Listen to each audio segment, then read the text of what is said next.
lah. Belajar by simbol untuk awak yang tak tahu nama hukum. Untuk awak yang dah tahu, ketahuilah di sini berlakunya kategori mat. Ya, pandai. Bukan mat asli sayang. Dia kategori mat silah qasirah. Kenapa qasirah bukan tawilah? Mat silah ni dia dua beradik tu je. Mat silah qasirah, mat silah tawilah. Apa beza dia Ustazah? Apa? Mat silah qasirah dengan tawil. Kalau mat silah qasirah, ni dia waw kecek dengan ya kecek. Macam gini je teman. Soalan sekali lagi. Nampak waw kecek macam ni, baca berapa harakat? Tapi kalau tuan-puan jumpa waw kecek macam ni, nampak ni ya kecek macam ni, semua 2 harakat. Komen 2. Tapi kalau tuan-puan jumpa ya kecek macam ni, atas dia ada ombak rindu, ada mat. Ni nampak ni, ta'wilahu. Cik Puan yang tanya apa beza qasirah dengan tawil. Qasir pendek, 2 harakat. Nampak waw kecek, ya kecek macam tadi. Kalau tawil, ni dah nampak contoh guys. Okey. Kalau tawil maksud dia panjang, ataupun ya kecek atau dia ada mat, selepas dia mesti ada hamzah. Dan dia mesti kena ada ha bulat macam ni. Ha, ni huruf ha tau. Kena kenal, jangan tak kenal. Ni kalau merah mesti 4 atau 5. Cuma hari ni advance sikit, tambah. Mat silah tawilah ni bentuk dia begini. Mesti ada waw kecek, ya kecek, atas dia ada mat, selepas dia ada hamzah, sebelum dia ada hak dhamir. Gitu.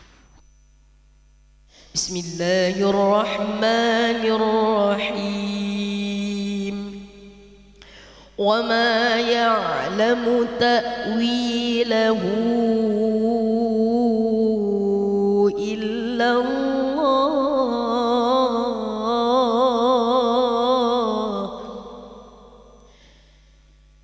Yaquluna amanna bihi kullum min 'indi rabbina.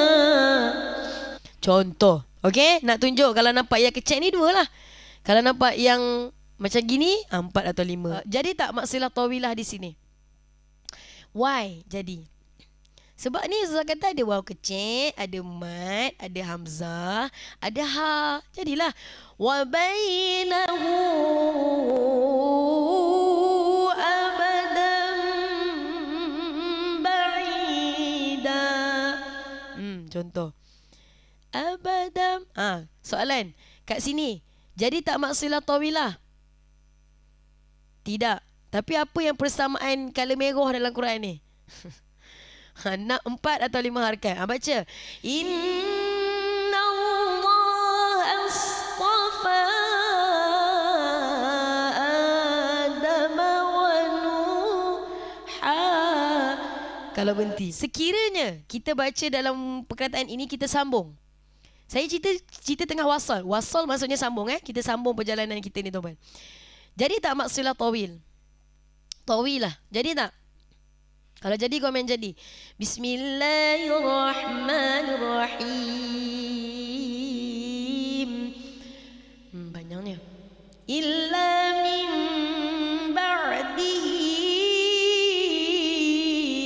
afala ta'qilun.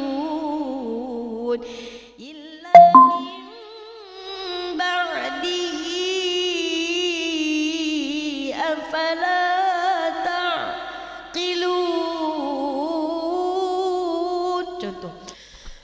Kalau tuan-puan waqaf pada kalimah ba'dihi ini tadi, ha yang asalnya dia berbaris, tidak ada baris. Jadi mim ba'di gitu. Okey, faham tak? Jangan baca ba'dihi. Jangan. Allah ba'dihi kalau sambung, afala boleh je. Boleh kalau nafas sampai. Satu lagi ni waqaf jaiz. Waqaf jaiz ni sebenarnya dia elok berhenti kan. Dia harus jaiz. Boleh berhentilah better. Nak sambung pun okey, tak ada masya-Allah.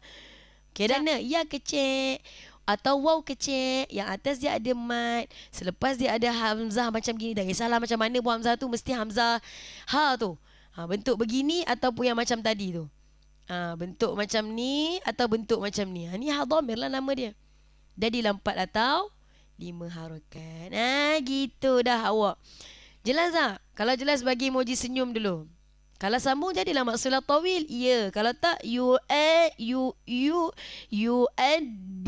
gitu. Yuaddihi ilaik. Dia pun sama. Samalah perkataan dia. Gitu. Allah. Sebenarnya mudah, insya-Allah. Ni awak tak pernah dengar pun nama hukum maksilah tawilah tu gapo dia, tak tahu. Tak apa. Tapi nak habaq mai, dalam Quran ni sebenarnya tuan-puan, bila di kala merah lagu ni, sebenarnya maksilah tawilah kadar yang kena baca 4 atau 5 harakat. Sama macam mak wajib dan juga mak jaiz. Wakfuru. Apa lagi? Man yasha wallah ma 4 atau 5 tu. Wala tu'minu. Merah. Ta'ifatum. Semua 4 atau 5. Tapi hari ni kalau tuan-puan nak tahu sedikit macam mana nak kena maksilah tawilah. Tawilah maksud dia panjang. Qasir pendek, tawil panjang. Panjang tu 4 atau 5. Dia mana sampai 12 pula. Tak, 4 atau 5 harakat. Cara dia macam tadi. Itu je.